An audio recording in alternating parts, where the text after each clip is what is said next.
Story of the day चे प्रायोजक आहेत MDH मसाले. MDH ने जेवण दरवेळी मजेदार. आरोग्य न्यूट्रिशन मिळे, बॉडी किती स्ट्रॉंग बने, कमी खाऊन पोट भरे, डायजेशनला नाही धोका. MDH सोया टीम अस्सल protein. MDH.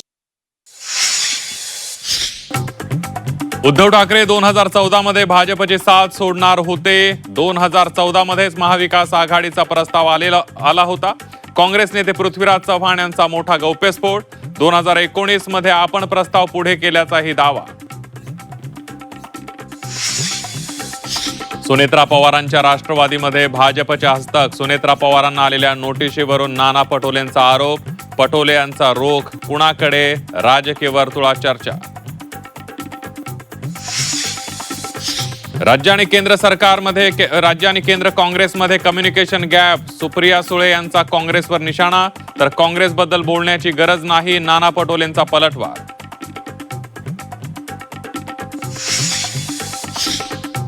Delhi विद्यार्थ्यांवरील palette gun प्रकरणात अखेर गुन्हा दाखल. राहुल गांधींच्या 6 तासांच्या ठिय्या आंदोलनानंतर संसद मार्ग पोलीस ठाण्यात गुन्हा दाखल.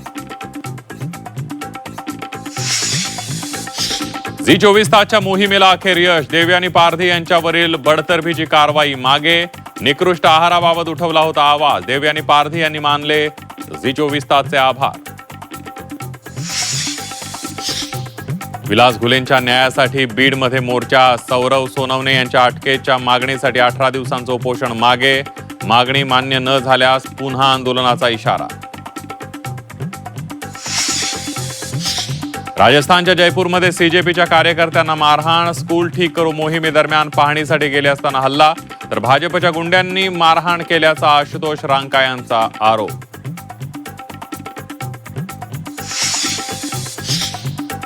संभाजीनगरमध्ये खवड्या डोंगरावरून 18 वर्षांच्या मुलानं जीवन संपवलं. मुलाला वाचवताना आई वडिलांचाही डोंगरावरून पडून मृत्यू.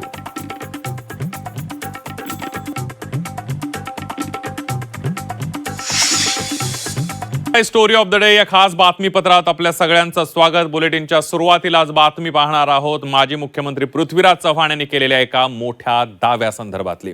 महाराष्ट्राचे माजी मुख्यमंत्री आणि काँग्रेसचे ज्येष्ठ नेते पृथ्वीराज चव्हाण यांनी आणखी एक गौप्यस्फोट केलेला आहे. 2014 मध्ये शिवसेना, राष्ट्रवादी आणि काँग्रेस एकत्र येऊन सरकार स्थापन करण्याचा हा प्रस्ताव होता, असा दावा पृथ्वीराज चव्हाण यांनी केला. आणि त्यामुळे पृथ्वीराज चव्हाणांच्या दाव्यानं ठाकरेंची शिवसेना 2014 मध्येच भाजपची साथ सोडणार होती का, अशी चर्चा आता सुरू झाली आहे. ठाकरे 2014 मध्येच भाजपची साथ सोडणार होते.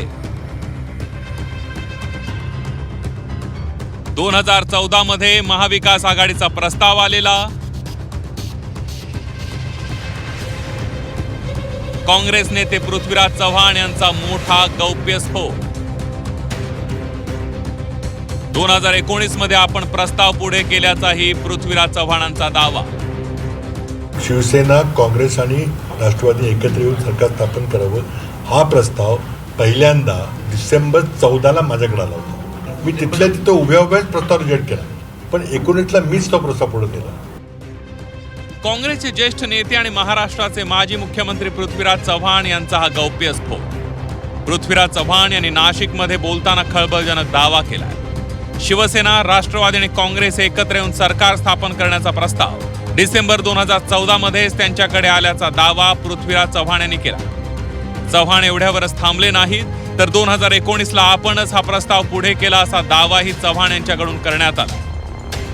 हा जो प्रस्ताव 3 पक्षाचा होता, आता तुम्हाला येऊन सांगतो की शिवसेना, काँग्रेस आणि राष्ट्रवादी एकत्र येऊन सरकार स्थापन करावं हा प्रस्ताव पहिल्यांदा मला वाटतं डिसेंबर 14ला माझ्याकडे आला होता. कोणाकडनं?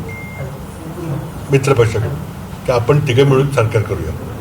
किती 2014ला आमचा पराभव झाला, भाजपचं सरकार आलं, त्यावेळेला आलं होतं की यांना घालूया आपण तिघे मिळून करूया. बाकी पुढचं काय कोण होणार कोण ते नव्हतं झालं. मी तिथल्या तिथं उभ्याच प्रस्ताव रिजेक्ट केला. पहिला प्रस्ताव कोणी आणला? ते नव्हतंच पुढचं होतं. मूळ कल्पना एकत्र यायचं का, मग नंतर पुढच्या गोष्टी. तिथंच प्रस्ताव रिजेक्ट केला की आमच्या पक्षाला शिवसेनेवर जाणं मान्यच होणार नाही. पण मला मी जर गेलो प्रस्ताव घेऊन तर मला तिथं ओरडतील तिथे आमचे नेते 14, पण 19ला मीच तो प्रस्ताव पुढे केला. मग मी विचार केला की हे जर थांबलं नाही, 19ला पुन्हा जर देवेंद्र मुख्यमंत्री झाले तर आपलं काही खरं आहे राहणार नाही, कारण शेवटी पैशापुढं काही चालत ते आपण बघतो आता रोज. म्हणून आम्ही तो प्रस्ताव दिल्लीला तिथं त्यांनी रिजेक्ट केला, बिलकुल चालणार नाही. आम्हाला काय म्हटले माहिती आहे दिल्लीला, की तुम्हा लोकांना मंत्री व्हायचे म्हणून तुम्ही या आघाडी सरकारचा प्रस्ताव आणलेला आहे, पण तुम्ही केरळामध्ये काय होईल, कर्नाटकमध्ये काय होईल काय माहिती. कारण शिवसेनेचं इमेज जे होतं दक्षिणेचं राज्यामध्ये एक विशिष्ट होतं सुरुवातीचं, जो बाळासाहेब ठाकरे असताना. पण त्याला आम्ही सांगितलं की बदललेलं आहे. आणि म्हटलं तुम्ही असं करा की प्रत्येक काँग्रेस पक्षाच्या आजीबाजी मुस्लिम नेत्याला तुम्ही फोन करा, मंत्री असतील किंवा आमदार असतील किंवा माजी असतील, किंवा काय करायचं. तर त्या प्रत्येकाने आवर्जून सांगितलं की दगडापेक्षा वीट मऊ, जरी शिवसेनेची मागची पार्श्वभूमी काय असेल तर आज आम्हाला भाजप नको आहे. आणि शेवटी त्यांनी असं सांगितलं की जर 2019ला भाजप सरकार तर तुम्ही काँग्रेसला जबाबदार धरू, तुम्हाला संधी होती पर्याय करायची, तुम्ही केला नाही, म्हणून ते झालं. चव्हाणांनी हा गौप्यस्फोट खरं तर भाजपच्या फोडाफोडीच्या राजकारणावर टीका करण्यासाठी केला होता. पण चव्हाणांच्या या दाव्यानं उद्धव ठाकरेंवर सवाल उपस्थित झाले. कारण जर 2014 मध्ये महाविकास आघाडीचा प्रस्ताव आला होता तर उद्धव ठाकरेंनी 2014 मध्येच भाजपची साथ सोडण्याची तयारी केली होती का, हा सवाल उपस्थित झालाय. त्यामुळे चव्हाणांच्या या दाव्यामुळे ठाकरेंच्या शिवसेनेसह राष्ट्रवादीची कोंडी झाल्याचं पाहायला मिळत आहे. ते सिनियर नेते आहेत, अशा पद्धतीचं त्यांना कोणी रेफरन्सने त्यांच्याकडे गेले होते हे तेच सांगू शकतात. आमच्याकडे तरी, आमच्या विचारात तरी असं काही नव्हतं. आम्ही त्या काळात पूर्ण ताकदीने विरोधी पक्षामध्ये काम करत होतो आणि विरोधी पक्ष म्हणून सर्वसामान्य माणसांचे जे विषय असतात, महाराष्ट्रातले जे विषय असतात, त्याच्या अभ्यासपूर्ण पद्धतीने आम्ही सरकारचा फडशा पाडत होतो. विरोधी पक्षात काम करणं हे केव्हाही अभ्यासपूर्ण असल्याचं एक वैशिष्ट्य असतं, ते आम्ही करत होतो. आजही आम्ही तेच करतोय. बाबा हे राज्याचे महत्त्वाचे सिनियर नेते आहेत आणि एका सशक्त लोकशाहीमध्ये त्यांना मार्गदर्शन करायचा अर्थातच अधिकार आहे. त्याच्यामुळे त्यांनी जे काही सांगितलेलं आहे किंवा ते बोललेले आहेत, जसं आम्हाला बोलायची ताकद आहे तशी आम्ही ऐकायची ताकद ठेवली पाहिजे. त्याच्यामुळे त्यांना तो बोलायचा अर्थातच अधिकार आहे. ते महाराष्ट्राचे मुख्यमंत्री राहून गेलेत, वरिष्ठ नेते आहेत, वयाने आणि पदानी दोन्हींनी मोठे आहेत आमच्या सगळ्यांपेक्षा, तर तो बोलायचा त्यांना अधिकार आहे.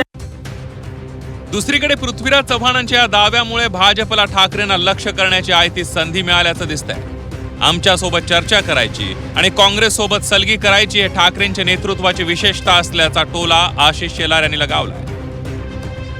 महाराष्ट्राच्या राजकारणातला विश्वासघातकी दगाबाजपणा उद्धवजींच्या पक्षाने केला. 19ला दिसला, 14ला लपला.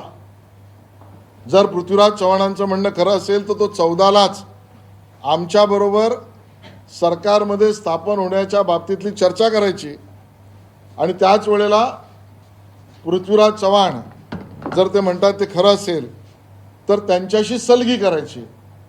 हा दुटप्पीपणा, दगाबाजपणा हेच उद्धवजींच्या नेतृत्वाचं विशेषत्व आहे. उद्धवजी, पृथ्वीराज चव्हाणांच्या म्हणण्यावर उत्तर द्या. पृथ्वीराज चव्हाण यांनी 2014च्या संदर्भात केलेल्या गौप्यस्फोटाचा आता काही संदर्भ नसला तर याचा राजकीय अर्थ मात्र मोठा आहे. 2019 मध्ये अस्तित्वात आलेल्या महाविकास आघाडीची पाळंमुळं जर 2014 मध्ये रुजली असतील तर 2014 मध्ये भाजपसोबत असलेले ठाकरे हे इच्छेविरोधात सत्तेत सहभागी झाले होते का, हा देखील प्रश्न उपस्थित होतोय. त्यामुळे पृथ्वीराज चव्हाणांचा दावा मित्रपक्षांची राजकीय कोंडी करणारा तर ठरणार नाहीये ना, हा सवाल निर्माण झालाय. ब्युरो रिपोर्ट, झी24 तास.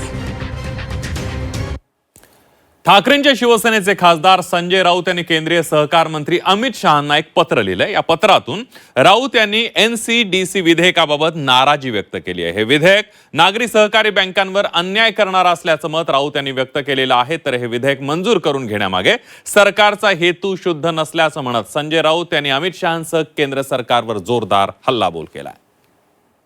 महाराष्ट्रातल्या बँका ताब्यात घ्याव्यात, आपल्या नियंत्रणाखाली याव्या किंवा बंद पडाव्या, यासाठी त्यांनी national cooperative development corporation amendment bill 2026 पार्लमेंटला आणलं. दुसऱ्या दिवशी लगेच 9 ऑगस्टला मंजूर करून घेतलं. माधवपुरा कोऑपरेटिव्ह बँक ही बँक घोटाळे आणि भ्रष्टाचाराबद्दल अलीकडच्या काळामध्ये बदनाम झालेली आहे आणि त्या बँकेचं कर्ज किंवा त्या बँकेचे घोटाळे अंधारात ढकलण्यासाठी किंवा नष्ट करण्यासाठी त्यांनी हा सगळा घाट घातलेला आहे. संजय राऊत आणि सहकाराचा काहीही संबंध नाही.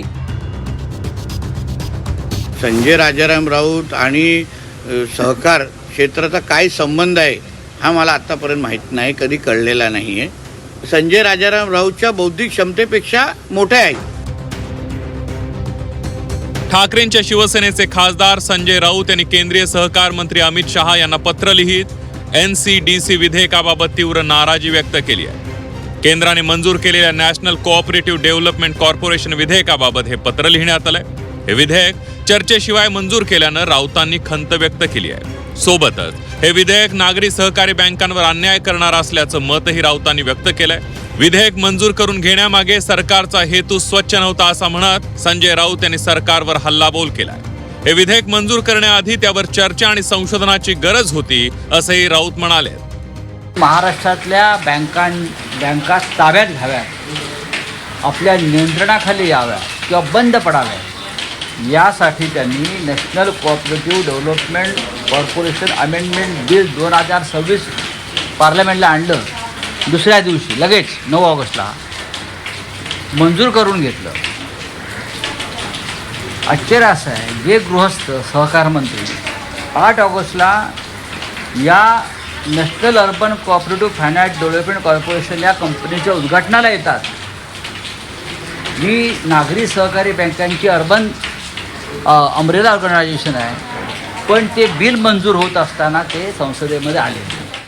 निर्णयाचं ते आणि त्यांचे उपमुख्यमंत्री बिंडो झांजा वाजवून स्वागत करत असतील तर बाळासाहेब ठाकरेंचा कोणता विचार तुम्ही पुढे घेऊन चाललेला आहात मिस्टर मिंधे ते सांगा ना. ज्या पद्धतीनं तुम्ही अमित शहाचे बूट चाटताय महाराष्ट्र विरोधी निर्णयासाठी, ही गोष्ट गंभीर आहे या राज्यासाठी.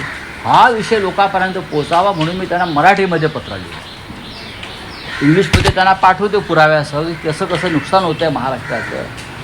हजारो लोक यात काम करत आहेत. दरम्यान संजय राऊतांनी गुजरातमधील एका बँकेला वाचवण्यासाठी मोदी शहांनी हे सगळं कारस्थान केल्याचा आरोपही केला. गुजरातच्या माधवपुरा कोऑपरेटिव्ह बँकेला national urban cooperative finance development corporation कंपनीमध्ये विलीन करण्यात आलंय आणि या बँकेकडे महाराष्ट्रातील नागरी बँकांचं नेतृत्व देण्यात आलं असल्याचं संजय राऊत म्हणाले. माधवपुरा बँक ही घोटाळेबाज बँक आहे. या बँकेचे घोटाळे लपवण्यासाठी हा घाट घातल्याचा आरोप संजय राऊतांनी केलाय. या बँकेला अनेक बँकांकडून येणार, त्याच्यामधली एक महत्त्वाची बँक गुजरातमधली Madhavpura cooperative bank. Madhavpura cooperative bank ही बँक घोटाळे आणि भ्रष्टाचाराबद्दल अलीकडच्या काळामध्ये बदनाम झालेली आहे आणि त्या बँकेचं कर्ज किंवा त्या बँकेचे घोटाळे अंधारात ढकलण्यासाठी किंवा नष्ट करण्यासाठी त्यांनी हा सगळा घाट घातलेला आहे. ती बँकसुद्धा त्याच्यामध्ये विलीन केली, त्या बँकेला नेतृत्व दिलेलं आहे त्यांनी. संजय राऊत यांनी अमित शहांना पत्र लिहित NCDC विधेयकाबाबत खंत व्यक्त केल्यानंतर भाजपनंही राऊतांवर पलटवार केलाय.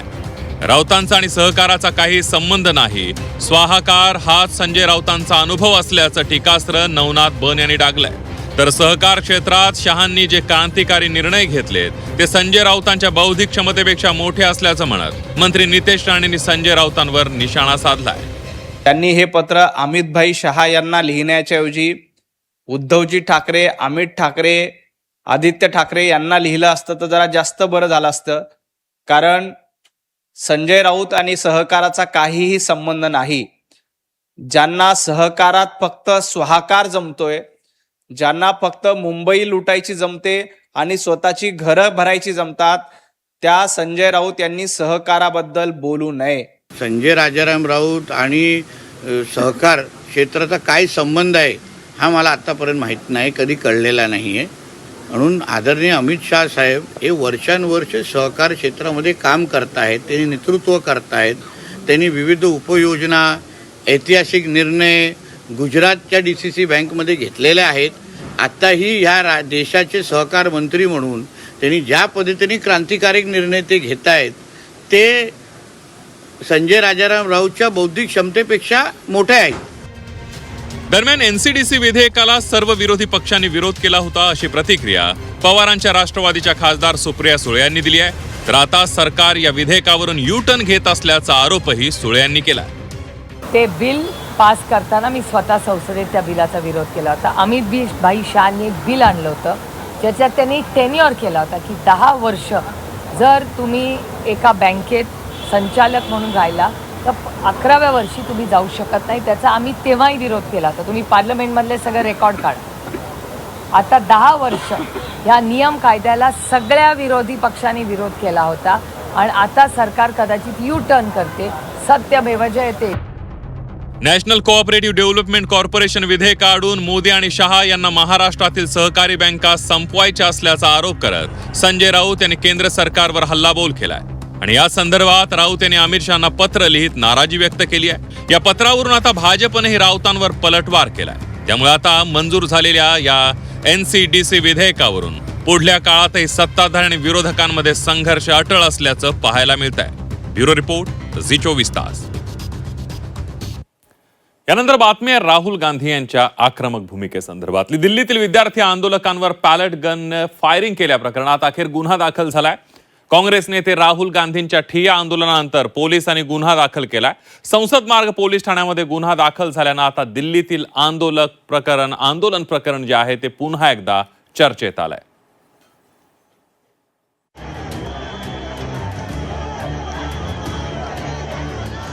जंतर मंतर लाठीचार्ज आणि पॅलेट गन वापरा प्रकरणात राहुल गांधी आक्रमक झाले. जखमी मुलांसह दिल्लीतल्या संसद मार्ग पोलीस स्टेशनमध्ये जाऊन त्यांनी FIR दाखल करण्याची मागणी केली. मात्र पोलिसांनी गुन्हा दाखल करून घेण्यास नकार दिल्यामुळं त्यांनी पोलीस स्टेशनच्या बाहेरच ठिय्या आंदोलन सुरू केलं होतं. आता राहुल गांधींच्या ठिय्या आंदोलनाला यश आल्याचं चित्र आहे, कारण या प्रकरणात गुन्हा दाखल करण्यात आलेला आहे अशी माहिती समोर येते. आप इमेजिन कीजिए गांव के किसी पुलिस स्टेशन में या छोटे से शहर के किसी पुलिस स्टेशन में क्या होता है. हमने यहाँ पे कोई गलत काम नहीं किया है. हमने सिर्फ एक हिंदुस्तान के नागरिक के लिए, उसकी माँ के लिए, उसके पिता के लिए न्याय मांगा है और उसके लिए 8 घंटे लग गए.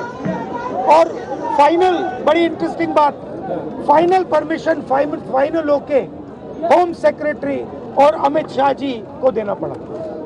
तब इन्होंने जाके फाइनल FIR दिया है. तो आप समझ जाइए FIR रोक कौन रहा था. दरम्यान ठिय्या आंदोलनासाठी बसल्यानंतर राहुल गांधींनी गंभीर आरोप केले. गुन्हा दाखल करू नये यासाठी पोलिसांवर राजकीय दबाव असल्याचं त्यांनी म्हटलं.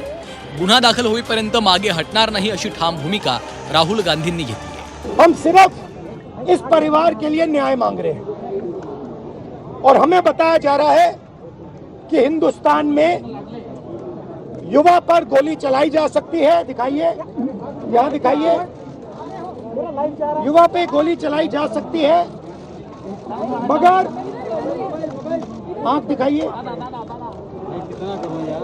गोली चलाई जा सकती है, मगर इस देश में अमित शाह की होम मिनिस्ट्री, दिल्ली पुलिस के लोग न्याय नहीं दिलवाने देंगे. दरम्यान भाजपनं मात्र राहुल गांधींवर जोरदार निशाणा साधला. कुठल्याही परवानगीशिवाय राहुल गांधी ठिय्या आंदोलन करतायत असा आरोप भाजपचे नेते रविशंकर प्रसाद यांनी केला. तर या प्रकरणामध्ये सर्वोच्च न्यायालयात दावा दाखल झालेला आहे. समितीनं आदेशही दिलेत. यावर काँग्रेसचा भरोसा नाही का असा सवाल भाजप नेते आशिष शेलार यांनी केला आहे. अभी वो दिल्ली के पार्लियामेंट्री स्ट्रीट पुलिस स्टेशन पर धरना बैठे हुए हैं, बिना अनुमति के, बिना किसी पूर्व सूचना के. कभी प्रधानमंत्री के घर के सामने बैठ जाते हैं और अभी फिर यहां बैठ गए. पुलिस सूत्रों से जो जानकारी मिली है कि जिस घटना का वो संदर्भ दे रहे हैं उसकी शिकायत लीक हो चुकी है, वो जांच का विषय. सर्वोच्च न्यायालयात दावा दाखल झाला आहे. सर्वोच्च न्यायालयाने त्याच्यावरची सुनावणी घेतली. सर्वोच्च न्यायालयाने सर्व पक्षांचं म्हणणं ऐकून घेतलं, आंदोलकांचं घेतलं, पोलिसांचं घेतलं. सर्वोच्च न्यायालयाने याच्यावर समिती नेमली, समितीचे आदेश दिले, त्याची चौकशी होईल. मग यावर काँग्रेसचा भरोसा नाही काय? काँग्रेस या देशात अनार्की निर्माण करू पाहते का? दिल्लीतल्या जंतर मंतरवर जेनझी विद्यार्थ्यांचं आंदोलन झालं. या ठिकाणी झालेल्या लाठीचार्जमध्ये अनेक जण जखमी झाले. पॅलेट गन वापरल्या गेलेल्या आहेत असा राहुल गांधींचा आरोप आहे. त्यामुळे या प्रकरणात गुन्हा दाखल झाला पाहिजे अशी आक्रमक भूमिका राहुल गांधी यांनी घेतल्यानंतर अखेर गुन्हा दाखल झाला. आता चौकशीनंतर काय कारवाई होणार याकडे सर्वांचं लक्ष लागलेलं आहे. ब्युरो रिपोर्ट, झी 24 तास. यानंतर बातमी नागपुरातली आहे. काँग्रेस मुख्यालयातील वंदे मातरमचा वाद ताजा असतानाच आता नागपूर महापालिकेच्या बैठकीतही वंदे मातरम या राष्ट्रगीताचे 2च कडवे गायण्यात आले आणि गेल्या 2 कडवी गायल्याचं समोर आलेलं आहे. आणि त्यामुळे भाजपची एकहाती सत्ता असलेल्या महापालिकेमध्ये घडलेल्या या प्रकारावरून आता काँग्रेसनं भाजपची कोंडी करायला सुरुवात केली आहे. बघूयात नेमकं काय घडलंय.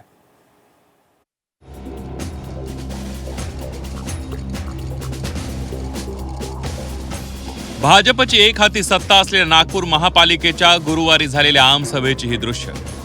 सुरेश भट सभागृहात काही अडचण असल्यामुळे आमसभेची बैठक ही नियोजन भवनात पार पडली. या बैठकीत परंपरेप्रमाणे वंदे मातरम या राष्ट्रगीताचं गायन झालं. मात्र सुरुवातीची 2च कडवी गायली गेली. महापालिकेत परंपरेनुसार गेल्या अनेक वर्षांपासून पालिकेच्या बैठकीच्या सुरुवातीला वंदे मातरमचं गायन होतं. मात्र ते वंदे मातरम संदर्भातला कायदा होण्यापूर्वीच्या प्रघाताप्रमाणे 2च कडवे एवढंच गायलं जायचं. मात्र कायदा पारित झाल्यानंतरही महापालिकेच्या प्रशासनानं आमसभेमध्ये पूर्ण वंदे मातरम न गाता केवळ 2च कडवे गाण्यात आली. त्यामुळे नवा वाद निर्माण झालाय. विशेष म्हणजे 15 ऑगस्टला दिल्लीच्या काँग्रेस मुख्यालयात वंदे मातरम अपूर्ण म्हटल्याचा आरोप करत भाजपकडून काँग्रेसला लक्ष केलं जात असतानाच भाजपची सत्ता असलेल्या नागपूर महापालिकेतील या प्रकारानं काँग्रेसला टीकेची आयती संधी मिळाली आहे. काही संमेलनामध्ये किंवा सभागृहामध्ये वंदे मातरमचे हे 6 कडवे आपण म्हटले पाहिजे. आणि एकीकडे हे म्हणत असताना काल नागपूर महानगरपालिकेची सर्वसाधारण सभा झाली. त्या सभेमध्ये वंदे मातरमचे हे 2च कडवे म्हटले गेले आहे. म्हणून मला असं वाटतं की कदाचित हे नागपूर महानगरपालिकेचे सत्ताधारी हे काँग्रेसच्या विचाराशी सहमत आहे किंवा यांचं अधिकाऱ्यावर कुठेतरी वचक नसल्यामुळे अधिकारी यांचं ऐकत नाही, म्हणून कालच्या या सभागृहामध्ये 2 कडवे हे गायले गेले.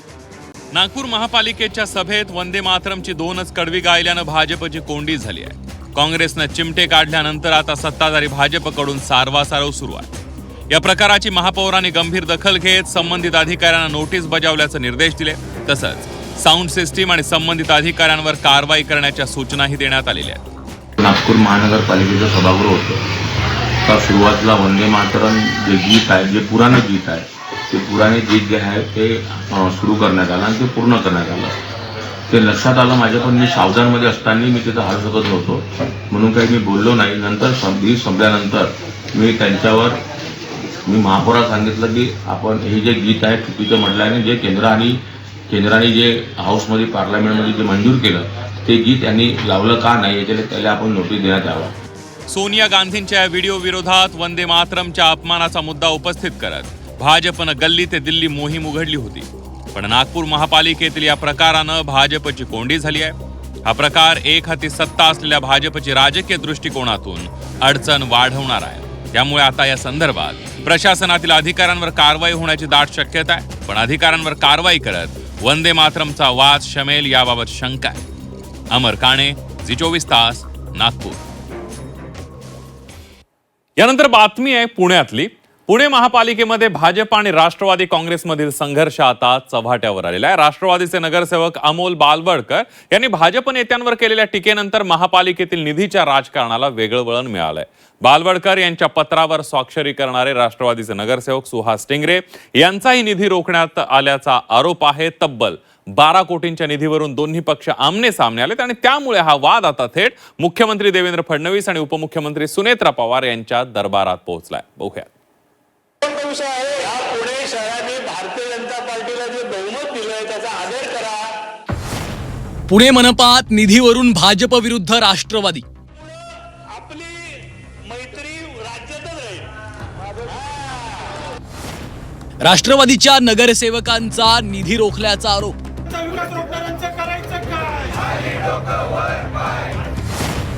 12 कोटींचा निधी भाजप नगरसेवकांच्या प्रभागात वळवला.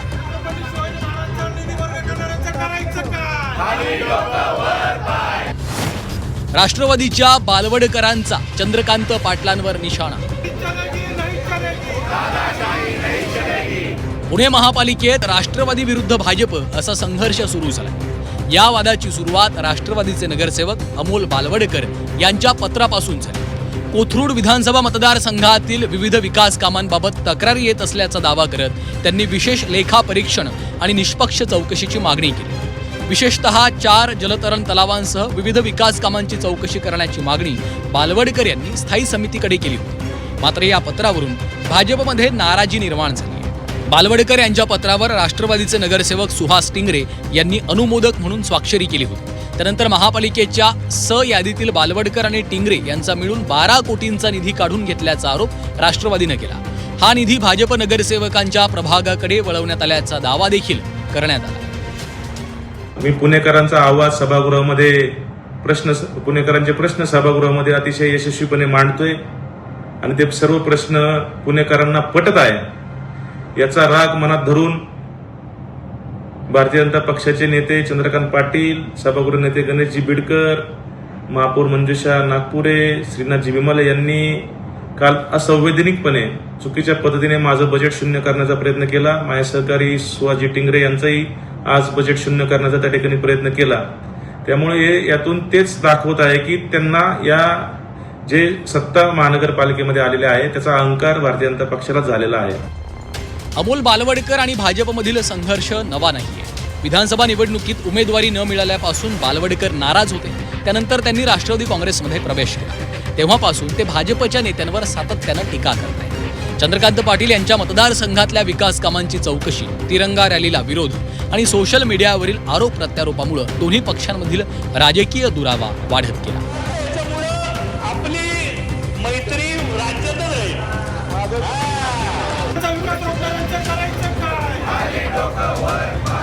दरम्यान पुणे महापालिकेतील सभागृह नेते गणेश बिडकर यांनी थेट राष्ट्रवादी काँग्रेसच्या राष्ट्रीय अध्यक्षा आणि उपमुख्यमंत्री सुनेत्रा पवार यांना पत्र लिहिलं. बालवडकरांकडून भाजप नेत्यांवर आणि सरकारच्या उपक्रमांवर सातत्याने टीका केली जात असल्याचा आरोप बिडकरांनी केला. बालवडकर आणि सुहास टिंगरे यांचा निधी काढून घेण्यात आल्याचंही त्यांनी पत्रात नमूद केलं.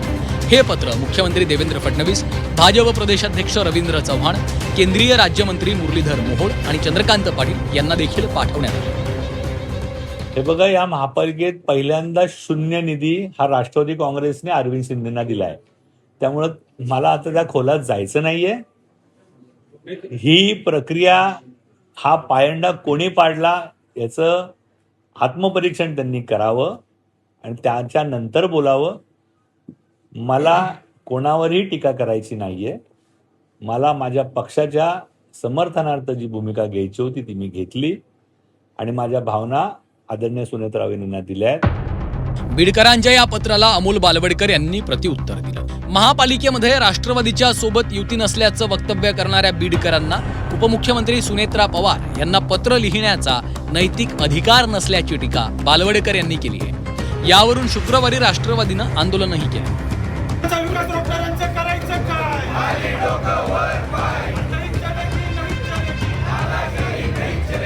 आपली युती फक्त राज्यामध्ये पुणे महानगरपालिकेमध्ये नाही असं वक्तव्य ज्या व्यक्तीने केलं, खरं तर त्या गणेशजी बिडकर यांना, सुनेत्रा वहिनींना हे पत्र लिहिण्याचा नैतिक अधिकार नाहीये. दुसरी गोष्ट, त्या पत्रामध्ये माझ्या बाबतीत जे काय उल्लेख केलेला आहे तो साफ खोटा आहे. पुणे महानगरपालिकेच्या बजेटमध्ये सर्वात प्रथम सुरुवात भारतीय जनता पक्षाच्या नेत्यांनी सर्वात सुरुवातीला माझं बजेट शून्य करून 4-5 महिन्यापासून केलेले आहे. पुणे महापालिकेत भाजप आणि राष्ट्रवादी काँग्रेसची सत्ता जमी करणं एकीकडे असताना नगरसेवकांमधला हा संघर्ष आता थेट पक्षाच्या वरिष्ठ नेत्यांपर्यंत पोहोचलाय. त्यामुळं आता निधीचा वाद मुख्यमंत्री आणि उपमुख्यमंत्री कसा सोडवतात की याच वादातून महापालिकेत नवं राजकीय समीकरण तयार होतं याकडे सर्वांचं लक्ष लागलेलं आहे. निलेश खरमरे, झी24 तास, पुणे. आता बातमी झी24 तासच्या इम्पॅक्टच्या. झी24 तासच्या मोहिमेनंतर आंबेगावमधल्या अंगणवाडी सेविका देवयानी पारधी यांच्यावरची बडतर्फीची कारवाई मागे घेण्यात आलेली आहे. अंगणवाडीतील पोषण आहाराच्या निकृष्ट दर्जाबाबत देवयानी यांनी एक व्हिडिओ बनवला होता आणि त्यानंतर त्यांच्यावर ही कारवाई करण्यात आली होती. पण झी 24 तासनं देवयानीला न्याय द्या ही मोहीम लावून धरल्यानंतर 8 तासातच जिल्हा परिषद प्रशासनाला देवयानी यांच्यावरील कारवाई मागे घ्यावी लागली आहे. झी 24 तासच्या मोहिमेमुळे देवयानी पारधींना न्याय. बडतर्फ अंगणवाडी सेविका पुन्हा कामावर. पोषण आहारावर सवाल उपस्थित केल्यानं कारवाई. झी 24 तासच्या मोहिमेचा मोठा इम्पॅक्ट. मला शासनाला एकच विनंती आहे की जो तुम्ही आम्हाला फेडरेशनचा आहार देताय ना तो थोडा द्या, पण चांगल्या प्रतीचा द्या, चांगल्या दर्जाचा द्या. असा हा निकृष्ट दर्जाचा माल नका देऊ आमच्या मुलांना. ह्या निकृष्ट दर्जाच्या आहाराने ना अक्षरशः मुलांची वजनं कमी होतात, वाढण्याऐवजी मुलांची वजनं कमी होतात. त्यामुळे कुपोषण वाढतं. तुकाराम मुंडे साहेब त्यांना पण माझी खूप कळकळीची विनंती.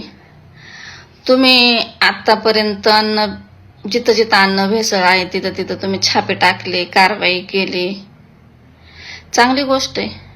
पण आमच्या ह्या अंगणवाडीच्या येणाऱ्या ना ह्या निकृष्ट दर्जाच्या आहारावरती ना खरंच तुम्ही प्रतिबंध करा. की मला वाटलं चला आपल्या मुलांना कुठंतरी चांगला आहार यावा, कुठंतरी त्यांना चांगला खाऊ मिळावा. ह्या माध्यमातून मी तो व्हिडिओ तयार करत असन तर ह्यातनं माझं काय चुकलं की जेणेकरून ICDSच्या अधिकाऱ्यांनी मला अंगणवाडीतून कायमस्वरूपी कामावरून काढण्याचं नोटीस काढताय. माझं चुकलं असेल तुम्ही जरूर नोटीस काढा. आज मी माझ्या मुलांच्या आहारावरती प्रश्न मांडते आणि तुम्ही मला आज कामावरून कमी काढण्याचं नोटीस काढताय. पुण्याच्या आंबेवाडीतील अंगणवाडी सेविका देवयानी पारधी यांनी अंगणवाडीतील पोषण आहाराच्या निकृष्ट दर्जाबाबत व्हिडिओ बनवला. त्यामुळे त्यांच्यावर थेट बडतर्फीची कारवाई केल्याचा धक्कादायक प्रकार घडला होता. अंगणवाड्यांमध्ये लहान मुलांच्या पोषण आहारासाठी प्रशासनाकडून पुरवला जाणारा कच्चा माल अत्यंत निकृष्ट दर्जाचा असल्याचा गंभीर आरोप या अंगणवाडी सेविकेनं केला होता. या घटनेमुळे पोषण आहाराच्या दर्जावर पुन्हा एकदा प्रश्नचिन्ह निर्माण झाले. तसंच या निकृष्ट अन्नावर तत्काळ बंदी घालण्याची मागणी या अंगणवाडी सेविकेनं केली होती. पण याची दखल घेऊन पोषण आहाराचा दर्जा सुधारण्याऐवजी प्रशासनानं देवयानी पारधींवर बडतर्फीची कारवाई केल्याचा धक्कादायक प्रकार समोर आला होता. की मला वाटलं चला आपल्या मुलांना कुठंतरी चांगला आहार यावा, कुठंतरी त्यांना चांगला खाऊ मिळावा. ह्या माध्यमातून मी तो व्हिडिओ तयार करत असन तर ह्यातनं माझं काय चुकलं की जेणेकरून ICDSच्या अधिकाऱ्यांनी मला अंगणवाडीतून कायमस्वरूपी कामावरून काढण्याचं नोटीस काढताय. माझं चुकलं असेल तुम्ही जरूर नोटीस काढा. आज मी माझ्या मुलांच्या आहारावरती प्रश्न मांडते आणि तुम्ही मला आज कामावरून कमी काढण्याचं नोटीस काढताय. देवयानी पारधींवर झालेली कारवाई हा त्यांच्यावर झालेला अन्याय होता. त्यामुळे झी 24 तासने या अन्यायाविरोधात मोहीम राबवत प्रशासनाच्या कारवाईवर सवाल उपस्थित केले. निकृष्ट आहाराबाबत प्रश्न विचारणं चुकीचं आहे का? अधिकाऱ्यांनो व्हिडिओची दखल का घेतली नाही? व्हिडिओची दखल घेण्याऐवजी बडतर्फी कशासाठी? FDA आयुक्त तुकाराम मुंडे याकडे लक्ष देणार का? असे सवाल झी 24 तासने प्रशासनाला विचार. झी 24 तासनं देवयानी पारधी यांना न्याय मिळवून देण्यासाठी मोहीम उघडली. या विरोधात राजकीय नेत्यांचे, सामाजिक कार्यकर्त्यांच्या प्रतिक्रिया घेत जिल्हा परिषद प्रशासनाला त्यांची चूक लक्षात आणून दिली आणि अवघ्या काही तासातच जिल्हा परिषदेला याची दखल घ्यायला भाग पाडलं. झी 24 तासच्या मोहिमेमुळे आंबेगावच्या अंगणवाडी सेविका देवयानी पारधींवरची बडतर्फीची कारवाई मागे घेण्यात आली. 14 ऑगस्ट रोजी आंबेगाव तालुक्यातील नंबरवाडी येथील अंगणवाडी सेविका पारधी रेश्मा पारधी यांनी स्वतःच्या सोशल मीडियावरून तिथं पुरवण्यात येणाऱ्या अन्नधान्यामधील गुणवत्तेबद्दल काही प्रश्न निर्माण करणारे व्हिडिओ पोस्ट केला होता. त्यांची त्याच्याबद्दलची तळमळ ही जरी योग्य असली तरी ती प्रशासनाच्या प्रक्रियेला धरून किंवा प्रोसिजरला धरून नव्हती. त्याच्या संदर्भातली गुणवत्तेमध्ये सुधारणा करण्यासंदर्भाची कारवाई करण्याचं काम हे प्रशासनाच्या माध्यमातून सुरू झालेलं आहे. त्याचप्रमाणे त्यांच्यावर या प्रकरणी केलेली जी काही कारवाई होती ती कारवाई मागे घेण्याचा निर्णय जिल्हा परिषद प्रशासनाने घेतलेला आहे. मला आपल्याकडनं देखील केली आहे, समजली आणि वरिष्ठ कार्यालयाकडनं देखील माहिती मिळाली आहे. यामध्ये मान्य मुख्य कार्यकारी अधिकारी महोदय यांना अधिकार आहेत, तर त्याप्रमाणे ते निलंबन मागे घेऊ शकतात. आम्हाला असा आदेश प्राप्त झाला की आपणास तो कळवण्यात येईल. बडतर्फी मागे घेण्यात आली हे तुमचं वरिष्ठ पातळीवरती बोलणं झालं, हे कन्फर्म आहे? वरिष्ठ पातळी म्हणजे माध्यमांमार्फत मला समजलंय. मी त्याची एकदा खात्री करून घेते, वरिष्ठ कार्यालयाशी बोलून घेते आणि आदेश मिळेल आम्हाला. तो आदेश आला की त्याची अंमलबजावणी. झी24 तासच्या पाठपुराव्यामुळे अंगणवाडी सेविका देवी आणि पारधींना न्याय मिळाला. त्यांच्यावरची बडतर्फी मागे घेतली गेल्यानं आता त्या कामावर परतणार आहे. त्यामुळे देवी आणि पारधी यांनी झी24 तासचे आभार मानले. झी24 तासने आज प्रत्येक घराघरात ही बातमी लावली, प्रत्येकाने ती बघितली की आज जे सत्य होतं ते बाहेर आलं. म्हणजे ते तुमच्या चॅनल मार्फत ते बाहेर आलं आणि मी ती बघितली. म्हणजे प्रत्येकाच्या घराघरात आज TV चालू आहे, प्रत्येकाच्या घराघरात ती बातमी पोहोचली. झी24 तासची मी आभारी आहे, आनंद आहे. एकीकडे भारताचे पंतप्रधान नरेंद्र मोदी आणि त्यांच्या मंत्र्यांना आपलं काम जनतेपर्यंत पोहोचवण्यासाठी रील्स बनवण्याचं आवाहन केलंय. मात्र आंबेगाव पंचायत समिती आणि पुणे जिल्हा परिषदेला सामान्य अंगणवाडी सेविका मुलांच्या आरोग्याच्या प्रश्नाकडे लक्ष वेधण्यासाठी रील बनवलं, त्यामध्ये वावडं दिसलं. झी24 तासच्या बातमीनंतर आता जिल्हा परिषदेनं बडतर्फीची चूक दुरुस्त केली आहे. त्यामुळे आता प्रशासनानं अंगणवाडीत मुलांना दिल्या जाणाऱ्या पोषण आहाराचा दर्जा सुधारावा एवढीच अपेक्षा. हेमंत चापुडे, झी24 तास, आंबेगाव. यानंतर बातमी पुण्यातलं flying Gypsy cafe 2 reel star मधल्या कोयता वॉरमुळे पुन्हा एकदा चर्चेत आलंय. पोलिसांनी या प्रकरणी 2 रील स्टार्स मुलींसह 8 आरोपींना अटक केली असली तरी या निमित्तानं इन्स्टावरची ही रील टशन प्रत्यक्ष रस्त्यावरच्या टोळी युद्धात परिवर्तित होऊ लागले आणि त्यामुळे पोलिसांसाठी हा सोशल मीडिया क्राईमचा मोठा सामाजिक प्रश्न म्हणून पुढे आलेला आहे.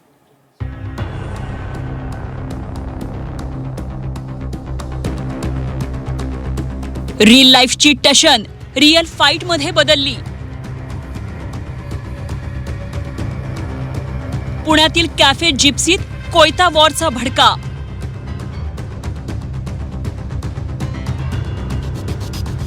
रील स्टार्स मधली स्पर्धा सामाजिक क्राईम वाढवतीये.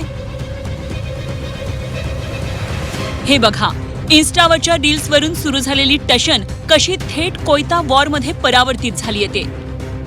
हाच तो कॅफे फ्लाइंग जिप्सी बार.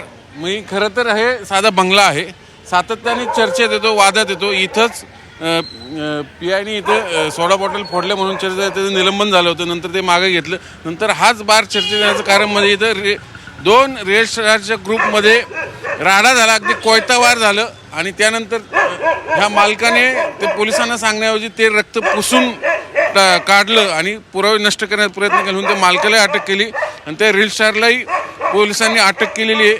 म्हणजे रील लाईफमधलं जे टशन आहे, फॉलोईंग असेल किंवा लाईकचं टशन, ते अशा पद्धतीने इथं रिअल लाईफमध्ये ते राड्यात त्याचं रूपांतर झालं आणि आभासी दुनियेतली भांडणं इथं प्रत्यक्षात इथं अगदी कोयतावारमध्ये ते पाहायला मिळाली. त्यातनं मग एक नवाच सोशल प्रॉब्लेम निर्माण झाला, तो म्हणजे रील स्टारमधले हे कोयतावार. आता आपण या टोळ्यांमध्ये इंस्टाग्रामवर नेमकं कसं रील्स वॉर पेटलं होतं तेही पाहूया.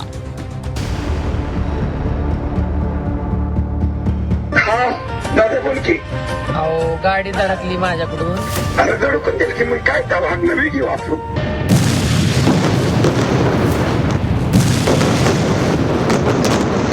अथर्वच्या या रील्सला बारामतीच्या प्रतीक शिंदेनं इन्स्टावरचा हा व्हिडिओ टाकून हे असं खुलं चॅलेंज दिलेलं. आम्ही गाडी धडकल्या बापाला फोन नाही करत, पप्पा गाडी धडकली काय करू. आम्ही शोरूमला जातो आणि नवीन हत्यार घेऊन येतो.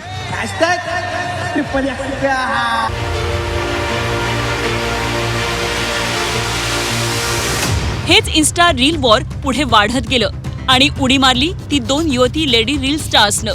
माधवी कुंभार आणि स्नेहल सोनके अशी त्यांची नावं आहेत. या दोघीही पहिल्यापासून मैत्रिणी आहेत, पण मध्यंतरी अथर्व आणि तिचं अफेअर झुलेलं.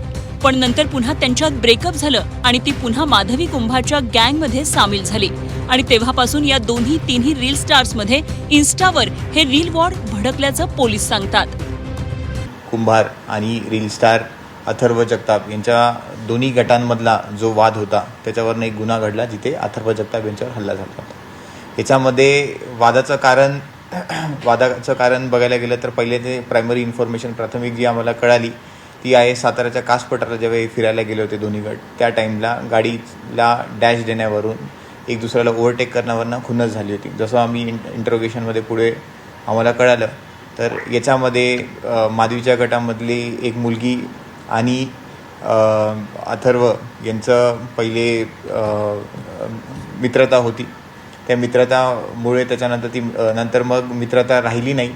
त्याच्या मनातली खंत दोन्ही गटांमध्ये होती. ही जी मनातली खंत आहे, नंतर मग होणारे त्यांचे छोटे मोठे वादविवाद आहे, हे जे त्यांचे छोटे मोठे मनमुटाव आहेत, हे कुठे ना कुठे जाऊन फिजिकल असॉल्ट आणि हातापाईवर आली. आता आपण या भांडणाचं तात्कालिक कारणही जरा समजून घेऊया. पहाटे आलेला असल्याची माहिती माधवी कुंभार ही दुसरी रजिस्ट्रार ज्याची खुन्नस असते त्याच्यासोबत तिला मिळाली असतं. ती तिच्या इतर सगळ्या फॉलो मंडळीनं म्हणजे सगळी ती गुंडाच मंडळी आहेत ते सगळ्यांना इथं घेऊन आली आणि अथर्ववरती इथं हल्ला केला. हल्ल्याचं कारण हे सांगितलं जातं की कास पठारवर जे ज्यावेळेस रील बनवायला गेले तिथं गाडी घासून एकमेकांची भांडणं झालं सांगितलं. पण खरं कारण एक मुलगी जी आहे जी ऑलरेडी आधी माधवी कुंभारच्या गटात होती, ती याची मैत्रीण होती. नंतर त्यांची मैत्री तुटली, त्यांचं अफेअर पण सांगितलं ते तुटलं आणि त्या वादातनंच ह्या कॅफेमध्ये गँगवॉर मला किंवा कोयतावर ते दोन रील स्टार ग्रुपमध्ये भिडल्याचं बघायला मिळालं. या सर्व रील स्टार्स हे बाईक, कार्स, स्टंटचे अनेक व्हिडिओ इन्स्टावर मिलियन्समध्ये व्ह्यूज गोळा करतात. त्यातूनच मग सोशल मीडियावरही रील्स टशन वाढत चालली आहे. तरुणाईनं या आभासी दुनियेतील भांडणं प्रत्यक्ष रिअल लाईफमध्ये आणू नयेत असं आवाहन पोलीस अधिकारी करतात. ओव्हरऑल असं बघितण्यात आलेलं आहे की जसा इन्सिडेंट झाला, मालकाने पूर्ण तपास व्हायच्या पहिलेच सगळं क्लीन वगैरे करून एव्हिडन्सेस मिटवण्याचं काम केलेलं आहे. आता हे जे मिटवलेलं आहे ते त्यांनी पर्पजली केलेलं आहे का त्यांनी त्याचा दुसरा काही विचार करून असं काही केलेलं आहे याचा तपास चालू आहे. हे झालं रील स्टार्स मधील टोळी युद्धाचं एक प्रातिनिधिक उदाहरण. इन्स्टावर अशा अनेक रील स्टार्सच्या टोळ्या सध्या सक्रिय आहेत. कधी कधी त्या थेट रस्त्यावर उतरून राडे करू लागल्यात. त्यामुळे पोलिसांसाठी हे सोशल क्राईमचं एक नवच बीट बनल्याचं चित्र आहे. आपल्या स्वतःच्या जगात राहतात. हे जे रीलची जग आहे त्याच्यामध्ये हे स्वतःला डॉन म्हणून दर्शवण्याचा प्रयत्न करतात. हे स्वतःला फक्त दर्शवण्याचा प्रयत्न असता नाही, हे मनात त्यांचं असं एक जग निर्माण झालेलं असतं की ते स्वतः डॉनच आहे. माधवी कुंभार असेल, अथर्व जगताप असेल, हे स्वतःला मनात भाई, गुंड, डॉन अशा प्रकारे समजायला लागतात. जे रीलवर जी ॲक्टिंग करतात ते त्यांना रिअल लाईफमध्ये पण वाटायला लागते. त्याच्यामध्ये त्यांना वाटायला लागते की ते एक काहीतरी त्यांची गुन्हेगारांची टोळी आहे. ते कोणाला मारू शकतात, काही हे करू शकतात. कानून म्हणजे आपण जो हे आहे लॉ आहे तो हातात घेऊ शकतात. रील स्टार्सच्या या कोयता वॉरमध्ये कॅफे मालकालाही अटक झाली. कारण कॅफेत रील स्टार्सनी कोयतानं राडा केल्यावर या मालकानं पोलिसांना कळवायचं सोडून चक्क तिथले रक्ताचे डाग पुसून टाकले. मागील बरेच दिवस पोलिसांना स्थानिक आमदारांच्या जवळचा असल्याचं सांगून पोलीस कारवाई होऊ न देणारा हा कॅफे मालकही आयताच पोलिसांच्या जाळ्यात अडकलाय. आव्हान मी हेच करेल की कितीही रील बनवत असेल, कितीही त्याच्यामध्ये तुम्ही मग्न झालेला असेल, पण रिअल लाईफ काय आहे हे नक्की विसरू नका. रिअल लाईफ आणि रील लाईफ याच्यामध्ये जमीन आसमानचं अंतर आहे. रील लाईफमध्ये तुमची काय दुश्मनी असेल, तुम्ही एक दुसऱ्यावर काय कमेंट करत असेल, काय बोलत असेल, याचा अर्थ हा नाही की तुम्ही फिजिकल वर्ल्डमध्ये त्यांना हार्म करू शकता. रील लाईफमध्ये पण दुसऱ्यांना मॅलिशियस कमेंट्स देणं, दुसऱ्यांना असं हार्म करणं तेही गुन्हा आहे. आणि त्याचंच रूपांतर तुम्ही फिजिकल वर्ल्डमध्ये, रिअल लाईफमध्ये येऊन मारामारी करणं, हातापाई करणं, कोणाला धारदार शस्त्राचा वापर करून कोणावर हल्ला करणं, हा तर मोठा क्राईम आहे. तर या सगळ्यांपासून दूर राहा. सोशल मीडियाच्या काळात गुन्हेगारीचे पॅटर्नही बदलत चाललेत. म्हणूनच पालकांना आपली मुलं मुली रील स्टार्स बनली म्हणून खूप काही मोठं झाल्याचं समजून हुरळून जाऊ नये. तर ती नेमकी कोणाच्या संपर्कात आहेत तेही तपासून घेतलं पाहिजे.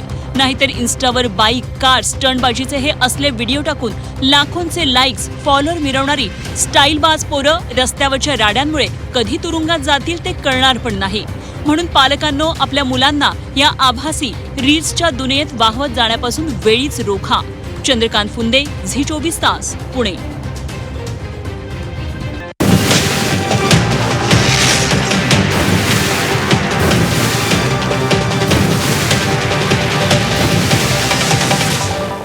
स्टोरी ऑफ द डे चे प्रायोजक आहेत MDH मसाले.